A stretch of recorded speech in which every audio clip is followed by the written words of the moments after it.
এইটো ফৌজি 2 ইয়াক বাকী দুটা ফৌজিয়ে ইমান কিবা নিদিয়ে পাত্তা নিদিয়ে ই আজিকালি ম্যাক্সিমাম অকলে অকলে থাকাই দেখা পোৱা যায় আৰু মানে সেইকেইটা অলপমান জলি বেছি ডাঙৰ হৈ আছে কিন্তু ই মানে অলপ মেমৰা লগা নিচিনা খাই যদিও মানে মেমৰা লগা নিচিনা হৈছে ই হিহঁত দুটাক বিচাৰি কুকুৱাই আছে কান্দি আছে কিন্তু হিহঁত দুটা মানে গৈ লৈ পেলাই বাইদেউৰ ৰুমত শুই আছে নেকি ই বিচাৰি এতিয়া মোৰ বিচনাত আহি পেলাই মানে সি তলৰ ফালে চাই আছে কোনোবা ফালে আছে নেকি বুলি সিহঁতে ইয়াক সিহঁতে ইমান পাত্তা নিদিয়ে মই অলপ দিনৰ পৰা লক্ষ্য কৰি আছোঁ মানে আগতে তিনিটা একেলগে থাকে না এতিয়া লাহে লাহে কি হৈছে ই অকলে থকা হৈছে সেই দুটা আজিকালি মানে সিহঁতৰ নিজৰে দোস্তি হৈ গৈছে তেনেকুৱা নিচিনা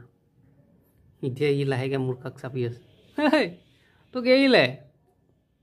ককাইহঁতে এৰিলেচোন তোক এতিয়া এৰিলেই আকৌ মাটি বাৰী সম্পত্তি থাকোঁতে আকৌ ভাগ বতৰা হওঁতেতো আৰু কি হ'ব তোৰ অৱস্থা নাইচোন দুটাই মিলি তোক কোব দিবচোন উপায় নাই তাৰ টোপনিও লাগিছে